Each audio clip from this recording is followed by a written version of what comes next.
folks, today's job, front brake lines, even got instructions which I may even read. Okay, brake lines on this bike, all the lines are 30 years old, well more than that. And if you know about brake lines, clutch lines, etc., you know that they degrade over time, and the risk, more so with brake lines and clutch lines, is that they'll push fluid through quite readily, but often the symptom of a sticky caliper, or what you think is a sticky caliper, can actually be the line broke down.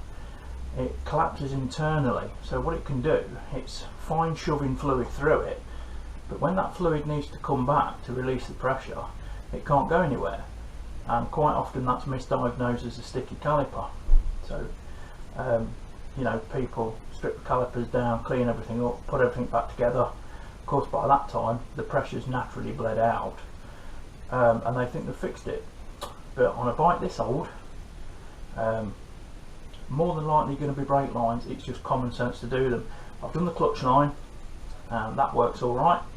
I've got to order the rear line, and that'll be red as well, because I thought the bike's got a bit of red in it, and I'll have red lines. But we've now got the front kit, and that's from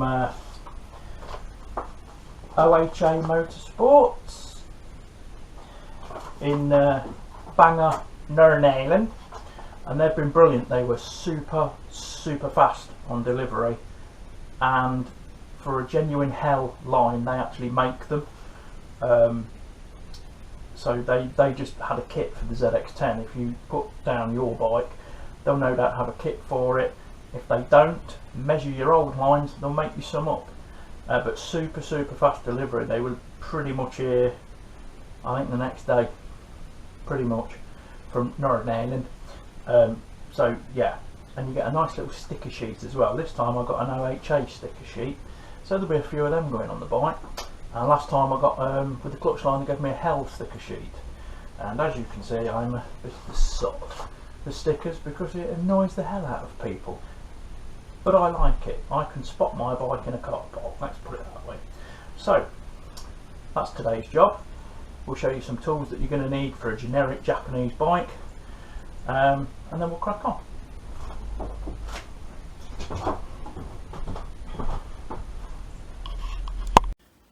Okay guys and girls, for a generic Japanese motorcycle you will need usually crosshead screwdriver. That's a JIS one, and I implore you to get a set of JIS screwdrivers if you've got a Japanese bike, because if you've ever been anywhere near a Japanese bike you will know that these screws on the master cylinders are actually made from cream cheese, and if you use a normal Phillips or anything like that, I will guarantee you these will round off. But with the JIS, you see it's got the dot next to it, meaning it's a JIS. I don't know, they fit perfect. There is no wiggle at all, so that's what we're going to use. So that's, you know, lesson learned, get a set of JIS. They are not expensive, usually sets, they come in 3, small, medium and large. Right, spanner for your brake nipples.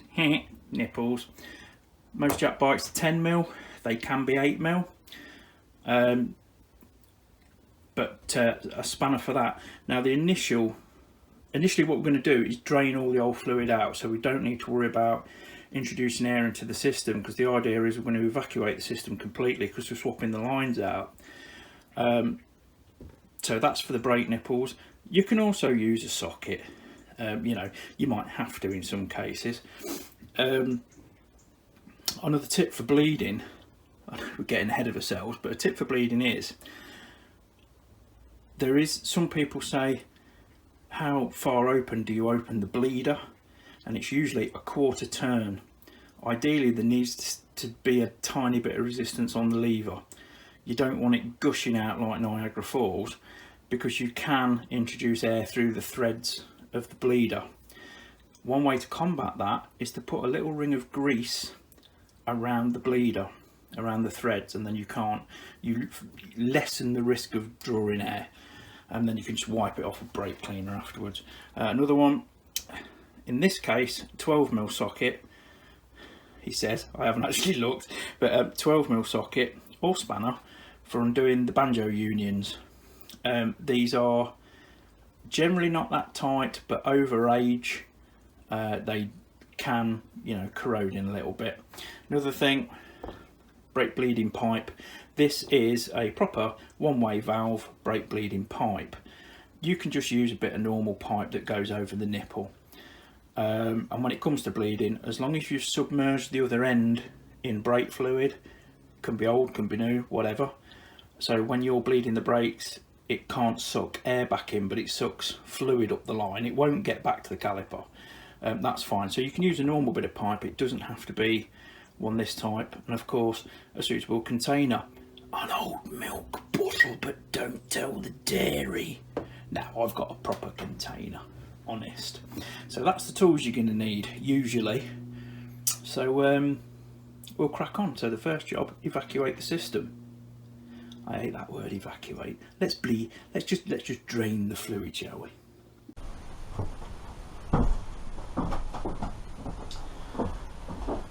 Okay, this is not how to, this is just how I do it, but it applies to most motorcycles, Japanese especially. First thing we're going to do, take the cover off now, because we've got a screen in the way. I might just hit the camera as well. We're going to get this cap off, or at least get the screws started, so we can then get them out by hand. There you go, that JIS working beautifully there, because we know it would. I've got a paper towel handy, because when we take this cap off, there is a diaphragm behind which will have brake fluid on it. So, you know, a bit of kitchen roll, shop rag, anything like that, just to put that on. Now, how you want to do this as well is to keep this reservoir sort of horizontal, and you will need usually to move the bars. So that's what we've done. Let me just move you around, because you're definitely going to be in the way anyway. There you go, that should be a good view. But we're going to be taking this cap off. That's more like it. Just first, put these screws somewhere safe, and as you can see, I will hold it up to the camera. It's not going to focus, but you know, you can see the heads are still perfect using the JIS. I forgot the amount of times in my younger days I've stripped these out, but you know, they're a couple of quid each, so there we go. Oh yeah, that fluid needs changing. Now I have already bled these brakes before when I first got him, so that fluid is only 6-7 months old. Already it's like that. So there's your diaphragm underneath. Make sure that's in good condition, no tears, because it is imperative to the working of the system that it's in good nick. So now I've got the top off, we can crack the bleeders.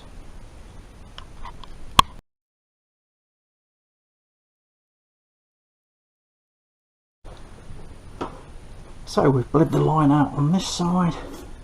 Now when you disconnect your bleeder, you'll always get a little bit of spurtage and copious amounts of this stuff. You know, give it a good going over. Just a plug for a manhole brake cleaner there. I got this off eBay. I'll put the link up, and I got, I think it was eight cans for the price that I've seen a couple going for. So you know, it's always handy stuff to have, because you can clean everything with brake cleaner. Right, we're going to crack the banjo now. So there will be a tiny bit of fluid left in it, but what I'm going to do is crack the banjo and then stick the end of the banjo just in here for a few seconds, but hopefully nothing much will come out. Now this is a 12mm, and usually they're not that tight. They're anywhere between sort of 14 and 25 foot-pounds, but they can initially be a sod. And that's cracked, and you can already see it's weeping. Oh, I'm popular. get Mr. Dremel box out of the way. And it doesn't matter about spilling brake fluid, just don't worry about it. Don't worry about it getting on your tyres if it's only going to be there for a few seconds. Obviously you don't want it sticking on your tyres for ages, but you know, that's what this stuff's for, look. And I've probably just got that all over the lens. You know, you can see it getting rid of it now. Wipe it down with a cloth. I am not too concerned about this dripping on the tyre and the wheel because it isn't going to be there long enough to damage anything. You'll probably notice as well I'm missing the clip to hold the brake lines, which I have ordered off Kawasaki. They're only a couple of quid each. So that's that line. Yeah, it's going to drip a little bit. You can wrap a little baggie around it or something like that if you want. People sometimes pack it with grease, but there's very little brake fluid in there, and I'm not worried about what it's going to drip. It's going to clear up. Your tyre on the road goes through worse shit than brake fluid, but we'll you know, you can argue that all day long. I'm not bothered. Make sure you get the old washer out, because obviously we'll be fitting new washers. Some brake line kits don't come with the banjos, which is why I ordered them from where I did, because they come with stainless steel banjos. These are the normal factory plated ones, and they're fine, and you can reuse them, but these are past their best, so we are going to use the new ones. So I will be removing that washer, but right now I'm going to go and bleed the other side. Popular again. So we've evacuated the lines. We'll also be removing the splitter up on the bottom yoke, because standard Jap setups tend to be a single line down to a splitter and then an individual line down to each caliper, and there are some more complex than that, you know, like Honda Link systems and stuff like that. But you know, if you just take some time to look at what your system is, how to do it, if you're not sure, look at the service manuals, because they may be, especially with ABS equipped bikes, there may be a different procedure to bleed them. So what I'm going to do now, because the master cylinder is empty, we can turn the wheel, and that's alright now, because that's just going to drip on the floor and me. So that's both bottom brake lines bled, and now what I'm going to do is I'm going to undo the splitter here before I undo the top union, and then it should all, with a bit of wrangling, come out as a unit. So that's the splitter now loose. Quite a long bolt, but that's loose now, so we can now undo the top banjo and get the old lines out of the way.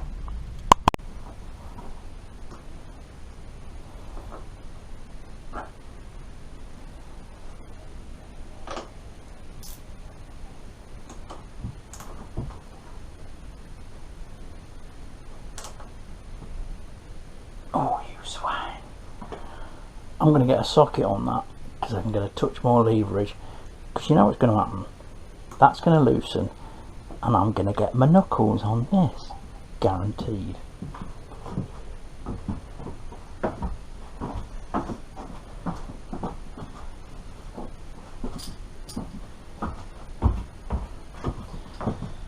A little bit more leverage and control with it. I mean, again, it's not going to be super tight, but this has been together 30 odd years, and it's you know, they do corrode slightly, but that's cracked that. Once they're cracked, they should just spin. Now we've practically emptied the reservoir of fluid, which I'll show you at the minute. There's quite a bit of detritus in there, considering one of the first things I did when I got the bike was to you know, re-grease the calipers, put new pads in, stuff like that. Brake lines obviously should have been done then, but the funds weren't available. This is started off as a lockdown project, and and if I'd known how long I was going to be on lockdown, I would have actually saved some money. But hindsight's a beautiful thing.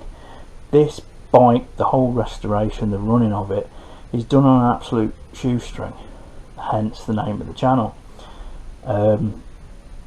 So basically things get done when the money's there, but if they're already working and they're working well enough to pass an inspection and stuff like that, I'll leave them be, and it's sort of change at your leisure. But changing the lines was actually one of the first things I wanted to do, but you know, I've got to make sure the bike runs and it's alright, and make sure it's a viable thing to get back on the road before we start tarting it, because I consider, you know, all braided stuff to be bling, but it's one of those things that's very rare in the world of bling. It's actually a good thing. Stainless hoses and stuff, they are a drastic improvement on originals. So that's the top unit off. I'm going to clean this up a bit with a bit brake cleaner on a rag, and we're going to clean out the master cylinder, which I'm going to show you in a moment, and we'll have a little talk. Yes kids, it's school time here in the shed, about brake fluid. Now, as I said before, this fluid is only about 8 months old, but you can see the state of it. Now, that black crud that is in the fluid is most likely tiny parts of rubber from the old line. So this, ladies and gentlemen, is why you need to change your brake fluid very regularly, and we'll have a little talk about brake fluid later. Right, be warned, I'm armed with my special pointy device. Right, you can see the discoloration of the fluid, what's left at the bottom of the reservoir here. Now, like I stated, I changed this fluid about 8 months ago, and this is all black gunk. You can see it's quite thick, stays on the end of this quite well, and that, I am guessing, will be from inside the hoses that they've deteriorated. Again, the 30 years. Now, if you had a car with 30-year-old tyres, this is going to be an argument depending on what climate you live in and all that lot, but you wouldn't exactly trust them, would you? Because you know that they're going to be dry-walled, you know, probably mouldy and all this lot. The danger of this stuff is, while it's in fluid, it's quite nice. This will be easy to clean. A quick blast with brake cleaner through the passengers, back flush it, it'll be fine. I am not concerned about this or anything like that. The master cylinder works perfectly. There is no point replacing it.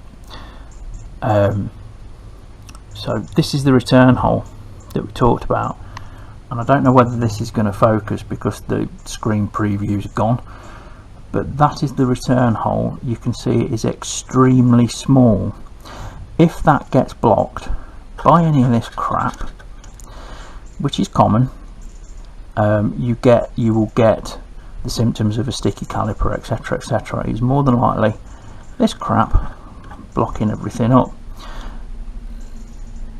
So when we're going to change the lines, we'll obviously put brand new fluid on it, and then perhaps later on, a few months down the line, we'll crack the top of the cylinder and we'll just see how it's going on. I've got a spider going over my hand at the minute, most distracting. But yeah, so brake fluid. It says .4 on the cap, as it does on the clutch. Now, .4 is glycol based, as is .3 and .5.1. You cannot, under any circumstances, mix .4 with .5, and that goes the same as you cannot mix .5 with 5.1 or .3, for example. .5 is silicon based, and it tends to be a different colour. You know, it can come in purple and all sorts, but because it's silicon based, it actually separates. It doesn't mix, and if left, it goes to a gel. I have seen that happen. So bear that in mind. If you've got like a cross-country trip planned and you need your brakes servicing, maybe you're in the bumhole of nowhere and you see the mechanic reach for .3 or .5.1, don't panic, because it's compatible with your system. Ideally put .4 in, but those others will work. .5 will not work unless you have completely and utterly flushed and cleaned the system. There can be none of the old fluid left at all. What I'm going to do now is I'm going to put up a little chart, and I think it's from Tilson, who know a lot about brakes, and it shows what fluids are compatible with which. But basically glycol based, which also is a petroleum derived product, is not compatible with silicon based. It's that easy. If you see silicon fluid and it shouldn't use silicon fluid, don't put it in. Simple as that. But I'm also going to put up a temperature chart. It's probably up now. What that shows is the boiling point of what they call dry fluid, which is virgin fluid in its brand new state, compared to the wet boiling point. Now the wet boiling point is brake fluid is hygroscopic, which means it naturally attracts moisture. So even if it's in a garage, or definitely if it's kept outside and all this lot, your fluid will go like that in a matter of months, because it's absorbed moisture from the air. When it does so, it brings the boiling point down, which is when you start to get spongy brakes or you run out of brakes and stuff like this. The temperature difference can be 80 degrees. Okay, so a normal fluid, you're probably talking, without me looking at the chart, you're probably talking 230 degrees normal. That's its boiling point, which you've got to go some to get to out on the road, to be fair. On the racetrack, yeah, quite easily. But if you've got water in the system like this, which will naturally occur, that you can lose 80 degrees off that, which could be the difference of you making a corner or not. So just bear that in mind. So right now we're going to clean this up. I'm just going to spray it through with brake clean and do that, get all this crap out, so we're not dragging anything through with the new fluid. And then we're going to fit the new lines. Okay, so what I did was just basically cover it with some shop towel and sprayed in a shitload of brake cleaner. That is a official technical term for a lot, and I've got it to that stage. And what I'm going to do now is just wet a cotton bud or Q-tip with brake cleaner, and I'm just going to go all around the bottom in the holes and just give it a swabbing out. There you go, this is what the line looks like when it's removed. That's from the master cylinder end down to a splitter, and that splits the line to left and right down to the corresponding calipers. Typical setup of a multi-disc Japanese bike, certainly from the 80s onwards, late 80s onwards. Also early Hinkley Triumphs and stuff like that are all like this, because they basically copied the Japanese way of doing things. So that's what they look like. What we're doing is eradicating the splitter, which can be a right bumhole to bleed sometimes, and we're putting what is known as a race kit, and basically it's two full length lines from the master cylinder straight down to each caliper. It gets rid of the splitter, and obviously the splitter, because it's horizontally mounted, there's always a chance there's some air in it. Let's be honest, you have to tilt the bike and burp it and do all kinds of rubbish. So that's what we're going to be doing. But what we need to do is to make a note of the orientation and angle of the old fittings. Usually up top, you usually have a slightly angled one. Look at this, look, I can't even do it now, one-handed, typical. It's either slightly angled or it's straight. Now usually in a race kit, you'll get a slightly angled one and you'll get a straight one. Now the straight one goes closest to the master cylinder. We'll do all this in a minute. and the angled one obviously goes on the outside, and it's angled so all the fittings and unions and all that lot don't interfere with each other. So there you go.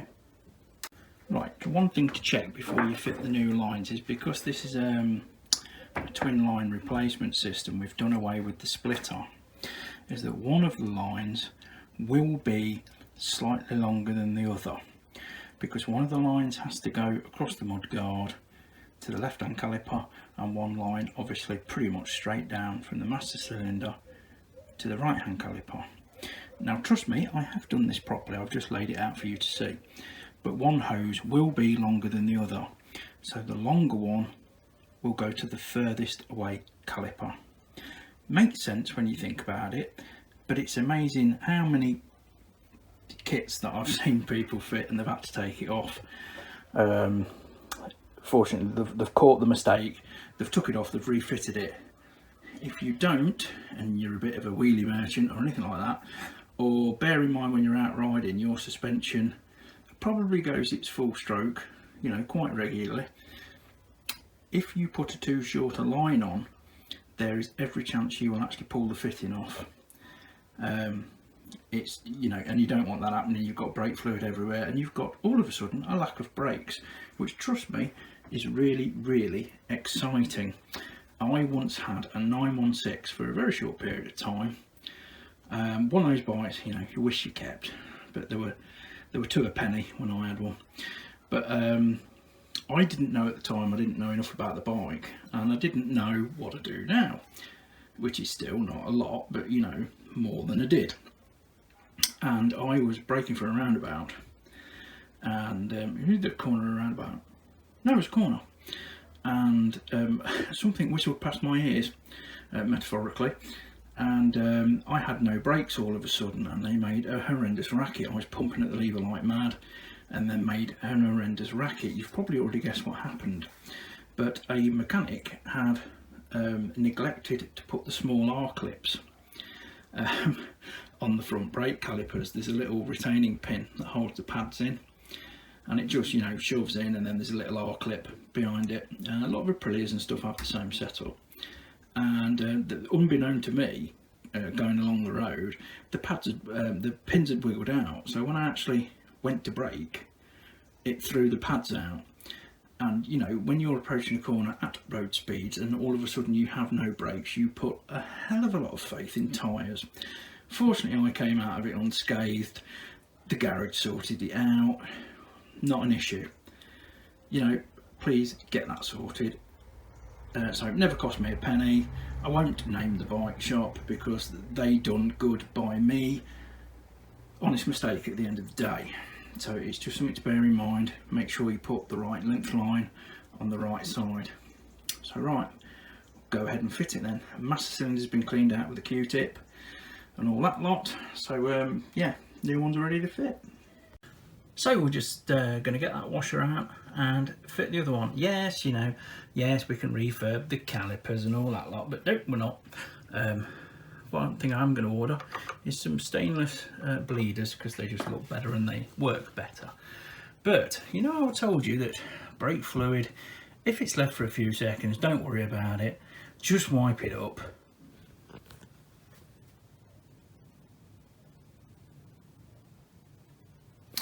Yeah, I can hear you laughing. Unfortunately, you're laughing at yourselves. ZX10s had polished rims, painted inners, polished rims, same front, same back. My back is polished rim, so I thought it was strange on this one that this was a completely black wheel. It turns out somebody's rattle canned it, and that is Brake Clean. Brake Clean took the rattle can paint job off, and you know what? I'm actually quite happy it did, because it's a good excuse to go back to a polished rim, isn't it? So anyway, you know, cosmetically it ain't going to bother me. It's just, it's another job ticked off. So yeah, that wasn't brake fluid, it was Brake Clean. Rattle can paint job 0, Brake Clean 1. So there we can see the angled fit in there, and it sits in a little stirrup, and that's to support the union while you're tightening it up. Also, just note washer, brake line, washer, banjo. You must have a washer either side. I've took systems apart on used bikes before where they've had like 2 washers one side and stuff like that, and I'm amazed the brakes even worked. But yeah, just something again to keep in mind if you've never done it before. So that's all 3 points connected up, and the bottom ones are just, they're just fastened loosely. So there we go, that's against its stop. We'll match that. And the difference between this top one now is obviously we've got 2 lines and a longer banjo. So it's washer, basically rule of thumb, washer either side. So one there, one in the middle between the 2 lines, and one at the end. And you have a little tab underneath for that to just rest against. So we're just going to hold that one by hand to line it up when we tighten it up. But other than that, that'll be the lines done. And don't force the banjos. They should go in nice and easy. Sometimes they're a bear to get angled right, and you'll struggle because obviously the line is acting against you. But just have some patience with it. Don't lose your temper, because it will go eventually. Now what I've done was I attached the caliper ends first, because they really only go on one way. Usually an angled fitting facing upwards, so the angle faces upwards, but just check your old lines first. Even then, if you're not sure, or you're replacing stainless lines, because these still need replacing after a period of time. I've got a pigeon on the roof. Just look for stock photos of the brake lines and stuff like that, so you can see the orientation if you're not too sure. But that'll be something like the final fitment orientation, and then it's a case of bleeding the system.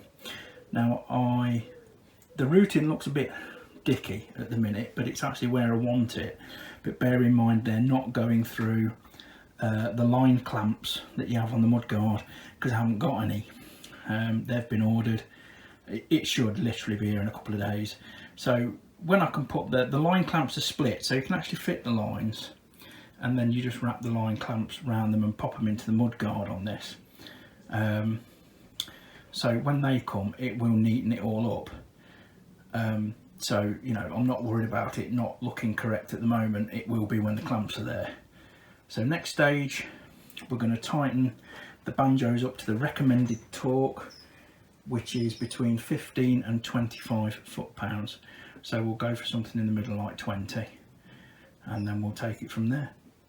And I forgot to add, the new fittings are 14mm. Yours probably won't be, but these are.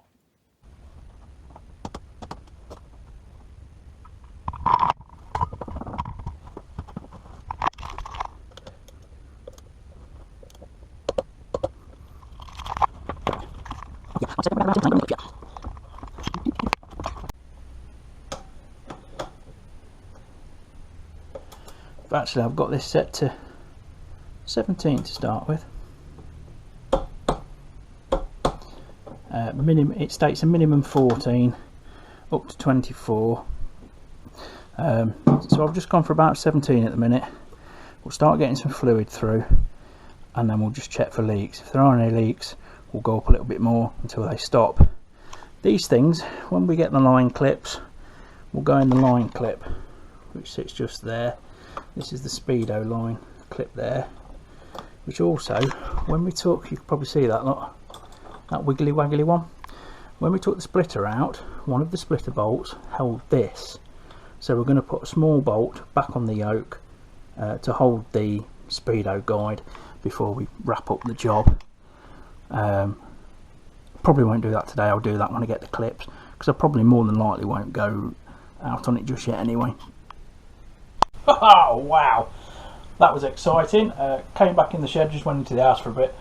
Come back out into the shed, we heard the shed door bang when we were out there, and came in, went to get my brake fluid and all that lot, and should have filmed it. We had a sparrow, a little female sparrow, in the shed, trying to get out of the window unsuccessfully.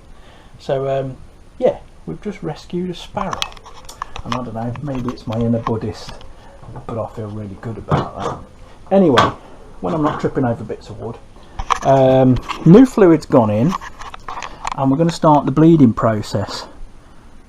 And as you can see, air will come out of both the feed hole and the return. Now I've just started this. I have closed both bleeders because I want to sort of prime the line beforehand. Now when they start to bleed properly, good idea, stick the top back on, because as you pump, the return line will shoot fluid back out again. So it's just something to bear in mind.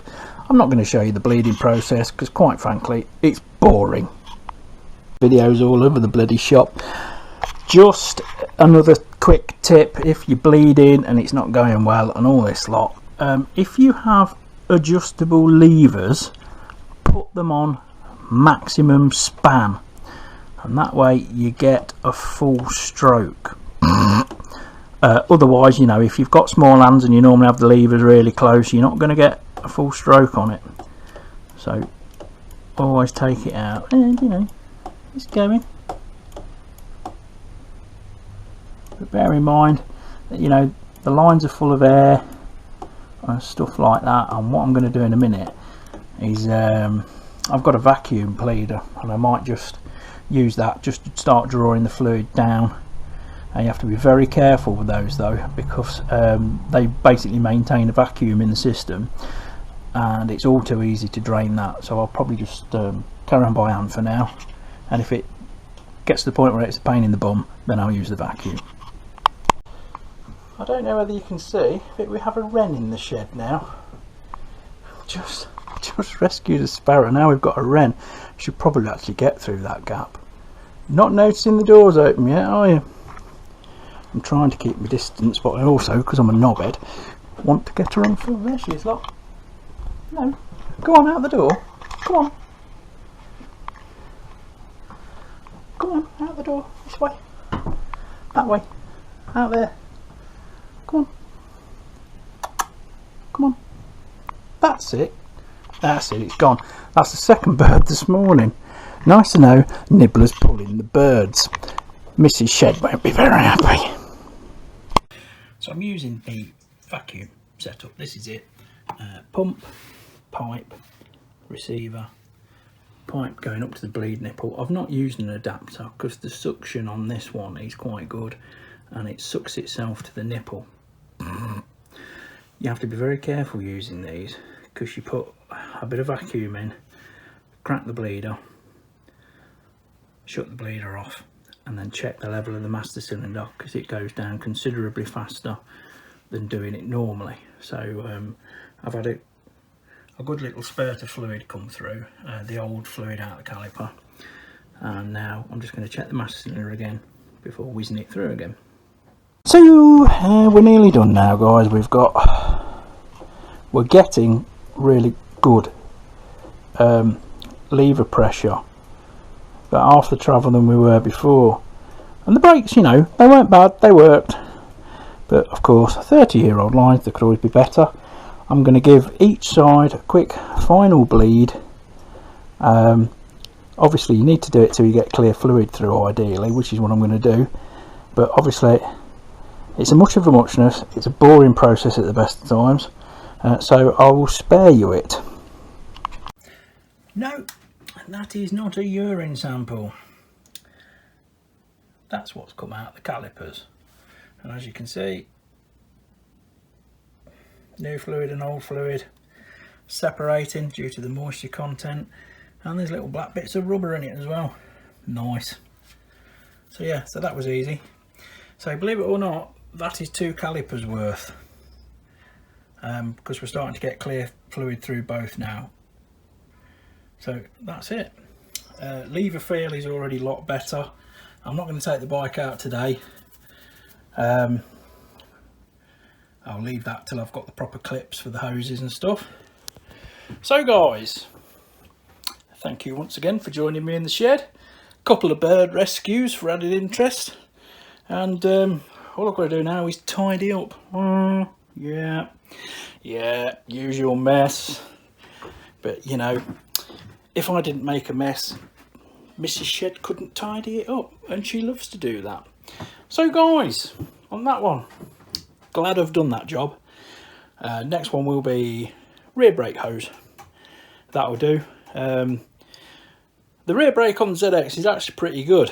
I've had a lot of bikes, usually Italian, which the back brake, I mean the caliper on the back brake was really only there to warm the disc up, but they literally did next to nothing. The Ducati was like it, the Aprilia was like it, you know, and I've had bikes where you could rely on the back brake at all times, you know, like Viragos and stuff like that. You could have rode on the back brake all day with those. So that's one more little job ticked off. Yeah, we've got to paint the wheel now or polish it, so who cares, it's one of them. I might just leave it a bit ratty for a while just to annoy people. So yeah, that'll do for now then, and with that I will say ta-ra.